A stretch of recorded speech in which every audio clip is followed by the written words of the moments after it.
Welcome to SML Total Access, where we break down news, predictions, and more in our Madden League. Now, let's get fired up for SML football. Hello and welcome back to SML Total Access. I'm Primetime 000, joined by Matt and Dan. What's going on, fellas?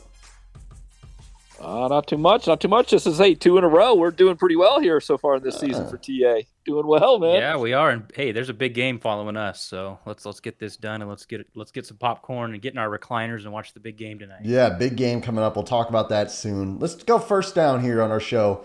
Tiny Titan, 4-0. The comeback season, maybe the best start of his SML career. Tiny is back. Matt, we'll start with you. What do you think about this resurgent Tiny Titan? Yeah, so when I found out that Tiny was, so I knew you had been working with him Prime, and I found out he was 4-0, and I thought, okay, maybe there's a correlation there, but I don't like to just spout things out about, Prime, it must be Prime. I like to do my research, make sure I'm giving facts. So I went and looked at his schedule because I thought, who's he playing? I mean, I know it's Tiny, so it doesn't really matter who he's playing, but I still wanted to check. Who are these opponents? Okay, week 1, Bomber. Okay, that's impressive. Then he beats Gutta. That's impressive. Knocks off two-step in a close game. Hey, winning close games, that's what it's all about. The good teams do that. Wins a close one against Biz. So, hey, an impressive little start there. And I dug into some stats, too. And, the difference between good teams and bad teams, I'm not telling you guys anything new, is turnovers. And it's the only thing that separates the good players from the bad players. Tiny has 4 interceptions on the season. Last season, he had 4 interceptions in his first game.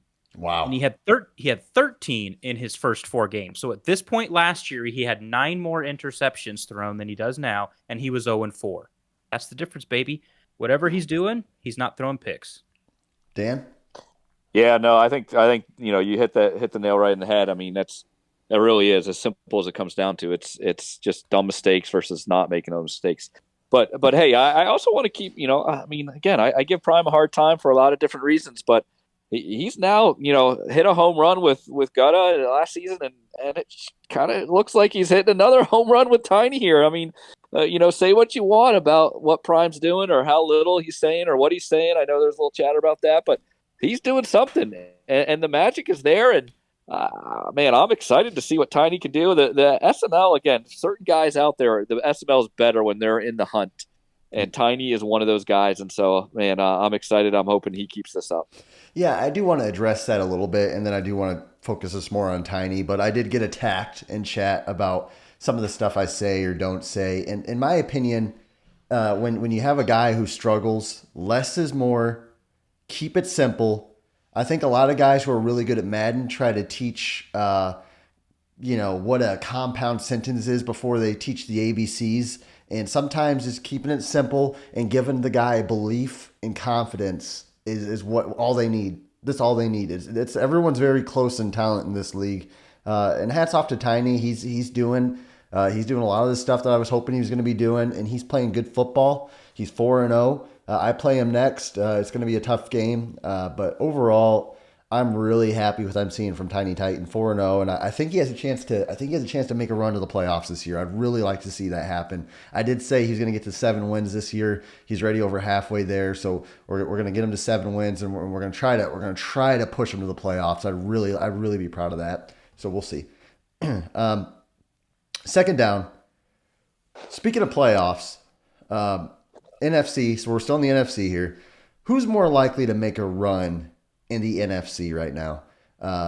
Bomber or Dom? 2 guys who in years past would have maybe been circled to always make a run, but maybe now not so much. And Dan, we'll start with you. Yeah, that's a good question because these guys are pretty similar in the fact that they're right there and everyone kind of view them as kind of top tier guys, but haven't really made a significant run. I don't think either of them, to my knowledge, have made it to the NFC Championship game. No, now, maybe I was wrong on that. Yeah, and so you would expect kind of one of those guys to do that. What's interesting about both of them is they also are kind of the kryptonite to the 2 powers in the NFC. So if QP plays Dom kind of plays him tough every time, and then Bomber plays Faz really tough. I Yeah. think Bomber beat him last season, the regular season. So, if they get the right matchups in the playoffs and those guys have to play those guys and kind of works out that way, man, it would be fun. Right now, I'm going to say Dom just because I think Dom has been more consistent. So I think he's got the right, but I don't ever count Bomber out. And again, the right matchups, I think one of these guys could make a run. Yeah, this is a great question because again, I think skill wise, they're both right neck and neck, right? I mean, they both have their good games, they both have their bad games, but they're definitely right there in that if it's not Faz and it's not QP, it's one of them, right? Bomber's got the better team, so there's the advantage there. But I don't think he's playing as well. I mean, I just talked about he lost to Tiny, and as much as you want to talk about Tiny being 4-0, and yes, it's a division game. I know Dom has also lost to Coop, and those are tough. But Bomber's he almost lost to Gilbert. I mean, Bomber just doesn't look as sharp, right? His offense just doesn't look sharp. Dom has made the NFC Championship game. He made it season 1 post blip, but that was the whole QP couldn't see the scoreboard thing. Oh yeah, that's right. Yeah, thanks. He did make it. You want to asterisk it? Certainly can. But he did give Faz a little bit of a run for his money. Lost by 10. So I do think it's Dom. I think his division is easier, especially if Tiny does pull it together. Now you've got Doink, who's a real good contender in there. I've seen Royce have flashes in Primer. Really, when it comes to Dom, he's got Rowan, who, yeah, he's got one of the best rosters in the league, but defensively, he looks as lost as anybody in this league. So I feel like it's got to be Dom, but it's close. For me, when I think about Dom and I think about Bomber, it kind of reminds me of when people like a forgotten men a little bit.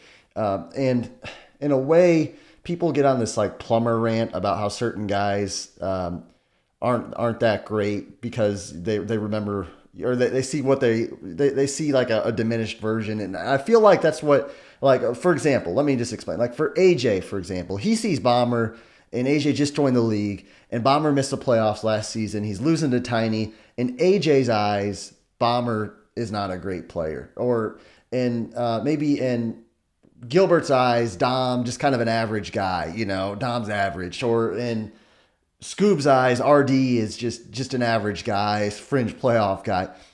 I do think we need to be careful with how we label present and past members based on what we see, because people change, people have life events going on, people have the game changes. And I think for the primer guys who just recently joined, they might not know that Bomber at one point was a consistent Super Bowl contender. Dom was a consistent Super Bowl contender. I mean, these guys were really good. Now, this cycle, it hasn't been kind to them. They dropped off. I'm going to say they dropped off fast. They dropped off like Future did. And we hope that they're going to be able to bounce back, because we hope that they can kind of find that fire and that drive to push through it. Now, who do I think is going to be more likely to make a run? I'm going to say Dom. I just think that Bomber, he's something's just off with him this cycle. I don't think he's a bad player, but a lot would have to go right. I think Dom has been in closer games in the playoffs than Bomber has. So I'm going to go with Dom. But either of these guys, I wouldn't be surprised if they flipped a switch and they made a run for this thing. I really wouldn't. Moving on to third down, and maybe the topic of the day, we'll call it. KJ and Gilbert. KJ and Gilbert are going to play tonight on SML Live at 10 p.m. Eastern Time. The Ravens and obviously the Rams are going at it. Matt, what's your thoughts on this game, the KJ versus Gilbert hype, everything that's been leading up to this game? Honestly, I'm super excited, and I think both guys have been great sports, but I kind of want to touch on something that I've touched on a lot. It's easy for me, you, Dan, you, Prime, Faz. It's easy for guys like us that win a little bit consistently to stay in the league, right? It's the guys like KJ, who's been doing this for a long time and losing, and guys like Gilbert, who gets picked on for not even winning a game yet, that make the league, right? It's these guys that keep the SML going, because if they all quit, us guys that are here winning, we wouldn't have a league to play in. So props to both of them for being good sports. But what I love about the SML is it's very easy to get on these shows and do commentary for the Big Five matchup, the undefeated versus the undefeated. But I love that we're giving airtime, commentary, all this attention to two guys who don't normally get it. So hats off to both of these guys. They're KJ's a pillar of this community, and I think Gilbert's on track to be just that as well. But looking at the stats in the game, hey, look, turnovers. KJ, he's 6th in passing yards allowed. He's 13th in yards allowed. I know there's some games have been played and he's only played 3, but what it tells me when I see these stats is these guys are throwing turnovers and putting their defense in a bad spot that they can't recover from. KJ is a good defender. He's got a good user. If he limits the turnovers, he can beat anybody. I think KJ wins this game. I think he wins it by 14. And I think Gilbert leaves this game still looking for that elusive first win. Wow. Dan? Yeah, this is going to be fun, and I'm glad, again, as Matt said, these guys get highlighted and get the full attention of an SML Live. I think the interesting part about this is I'm curious about which guy doesn't want to lose this game. I mean, there's something about, okay, I'm losing SML games, or I'm not one of the big 5, and they realize that, but no one really wants to lose this game, right? Like, they don't want to be the guy that's kind of sitting there at the bottom of the bottom. And I know, for Gilbert, I mean, Mike harasses him and others harass him about getting wins. And here's a shot. He wants to get a win. And KJ's sitting here. He's been around a long time. He doesn't want to lose to Gilbert. So it's funny how, some of the pressure that we talk about from Super Bowls or championships, well, there's a lot of pressure tonight. And I think it's going to be a fun game. I'm excited to watch it. Yeah, that's a good point. And obviously this game I'm excited for. First of all, when I look at KJ, he's going into this game with over 438 losses, which I times that by about 50 minutes and over 21,000 minutes. I don't know if that's my math is right or wrong, but this equals about 21,000 minutes of losing in the SML, or maybe like 365 hours of his life has been spent losing in the SML, and he still comes into chat with a good attitude. You look at Gilbert, 0-15, 0-16 last year whenever he joined up. I don't remember. Loses every game. What does he do? He comes in chat with a good attitude. There's a lot of guys in this league who lose 1 or 2 games a season and come in with just a freaking crappy loser punk attitude because they lose a game on some tip ball. But these guys come into chat every day with a smile on their face, happy to be in the league, happy to play the game, happy to have their game commentated, don't care to get a little bit of crap. They don't get offended by it. They're just here. They're getting a little poked at a little bit for this toilet bowl comments, yada yada yada. But they're taking it and they're smiling. They're happy to have this game commentated. I just, first of all, salute to them for being real, just good sports and good competitors. And I know I'm just hyped up for this game because, truth be told, I think it's going to be a good game. And I've watched Gilbert play. I think he has flashes. I've watched KJ play over the years.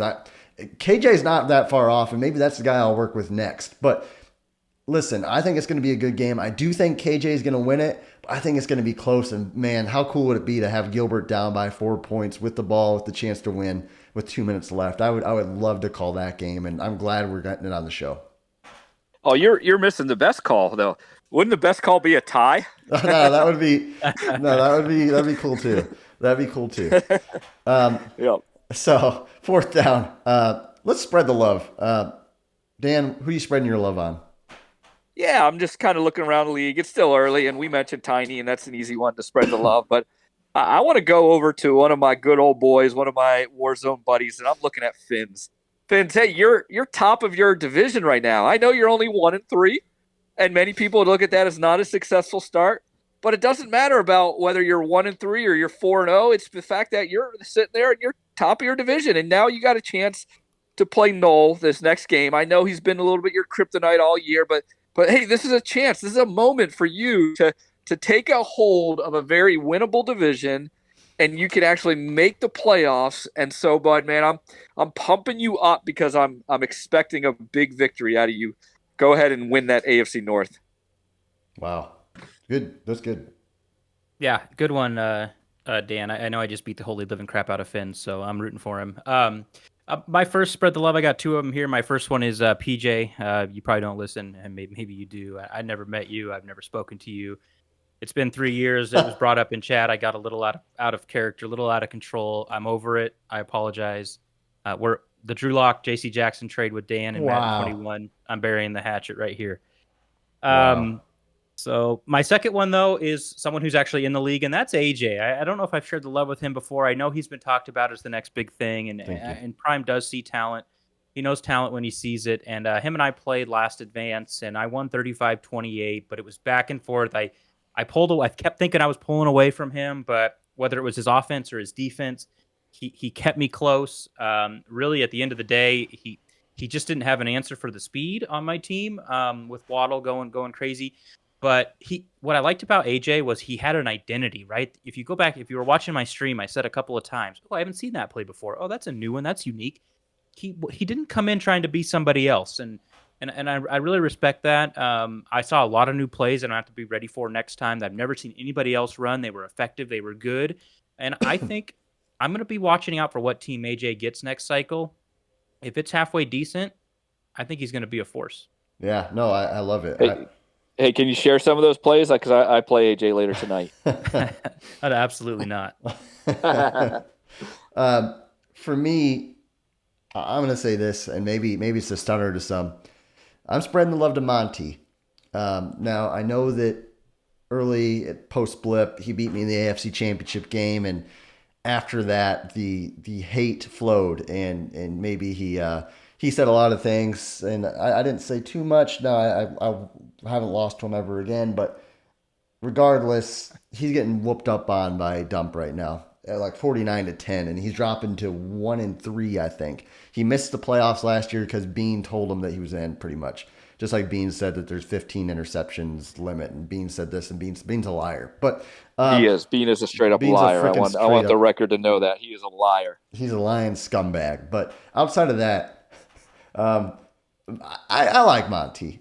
I don't think he's an evil guy. I think he's a good player with a lot of talent, and he's kind of going through it through Madden right now. We all have those spells, and I'm just here to say, look, Monty, you know what? We've DM'd about it, and I want the world to know that I'm not mad at you. I'm not mad at you for beating me in the AFC Championship game or saying that stuff. I hold no ill will, and I hope you get on a run, and I hope we play in the playoffs again, because those games are fun, and I live for that kind of pressure and that hype. So I hope you turn it around. I think you can do it. So that's my love being spread. 49-10 though. Wow. Yeah, that's pretty bad. So Matt, extra point, Matt. What do you got? Yeah, so I have to say the content that's been coming out article wise in the league has been really impressive. I don't know if you guys have been noticing, but got all kinds of different guys doing content. You're all doing really good jobs, but one of them really stood out to me, and I hate to steal an idea, but I'm going to say I'm borrowing it, and that was Meats' article about the top 5 players in SML history, right? Mm-hmm. Now, Meats has been in this league for a long time, so have you two. So you guys probably know a lot of those names. I've only been here since Madden 21, and there's a lot of guys who don't know who Oshie is or the Governor or Sunday. I don't know who any of those people are. So I thought, why don't I do it? And maybe for the newer guys, they'll be like, okay, I know who those guys are. So without further ado, I'm going to go through my honorary mentions before getting to my top 5 players of the SML. Bomber is an honorary mention. I think before this cycle, he would have been on there, but he's kind of taken a step back. Just doesn't strike that fear that he used to, really on either side of the ball. Yeah. He just really doesn't put that fear in. He used to be elite at least one of those, if not both. Just doesn't have it. Also an honorary mention, Faz without QB abilities. Doesn't quite crack my top 5 all time without them. Yeah. And then, meets his mom. Great resume, great gal, but just doesn't quite make it. So at number 5, I've got QP. Again, QP has shown he can take bad teams, win games. He's a good team builder. He doesn't need the elite guys. He's made Super Bowls even if he doesn't win it. He was just there with Davis Mills. Yeah. He had Herbert, who wasn't the Herbert that we know today. He didn't have the pass lead elite, and he won a Super Bowl with a Lions team that a lot of the studs he built. So QP, not to get confused. At number 4, I've got QB stud. Now that might seem a little bit weird because QB has not done anything since I've been in the SML. He won a lot. Let's not forget that he was like the 2 seed in the AFC with those Broncos, and he was doing well. But when I came into Madden 21 and I was in Primer, I was the Eagles, and QB stud was the Cowboys in Primer. I played him a lot before I got called up. Yep. He is still one of the best players in Madden 21 that I've played across any of my Madden game, any Madden league, any Madden version. He was I couldn't beat him. I could get close or I'd get blown out. I couldn't beat him. He executed so well. The game changed. Obviously, we're seeing some other guys struggle as well. At number 3, excuse me. And now 2 and 3 was tough. I did go with Dan here. I think it's indisputable. Dan has won with bad teams. Dan has won with good teams. He has won a Super Bowl with Teddy Bridgewater. You can't take that away from him. Even when he's not winning Super Bowls, you don't want to play the guy. Good record. He's going to give you a game. Obviously, it's Dan. At number 2, I've got Faz with QB abilities. I mean, nobody executes a game plan like Faz. When you watch him play, it's like he always knows the read to make. And when he has the QB abilities, it's almost like he can't make a mistake, right? It's when he doesn't have those abilities that I need to see a little bit more out of him. And obviously, he's got the titles, the pedigree, all of it to back it up. At number 1, hey, they're going to call me biased. And I don't like to give number 1 to the guy with the most titles. Bill Russell's not my GOAT. But it's you, Prime. You got 20 titles. You've done it with good teams. You've done it with average Colts. You've done it with bad Colts. And anybody who disagrees, you had Baker Mayfield. You went undefeated, obviously, until the playoffs. You were in a division with Faz. You won that season series when you didn't have a QB with abilities. It's Prime. Thank you. That's a good list. Yeah, that was pretty good. I wasn't quite sure what you're doing with the Faz part of it, but I like how you split it up. I see what you did. That's good. That was good. You got to have that. You got to have that qualifier, right? Matt, I probably would have put you in the top 5, but I get it. I get it. Matt gets a Super Bowl next cycle. He definitely's got to be there. That would be 3 different cycles where he's in the Super Bowl. We didn't talk about this much, but I think Prime, you and I agreed when QP brought this up. I take more credit in guys that win Super Bowls over cycles than I do multiple Super Bowls in one cycle. I agree 1,000%. The game changes. You do have some ownership turnover, and it just proves that you can consistently do it. Anybody can win one, but to get on that run and to do it as the game changes and as the rules change, it's tough to do. It's tough to be good consistently, especially as people start watching your film and they want to take you down when you have that X on your back, and to still perform. That's impressive. Well, guys, I think we got another good episode out. We're around 22 minutes. That's Dan. He's a what are you, a 3-time champ now, Dan? Dan Hertzler or Dan? What was that? I missed that. You went out. What are you, a 3-time SML champ now? I am 3-time. Yeah, 3-time, 3 cycles, 3 teams. 3 cycle, 3 team. Matt, 1-time champ. I'm a 20-time champ. The winningest panel, the winningest trio in the SML, right here on Total Access. We appreciate you guys listening. And until next time, have a great day.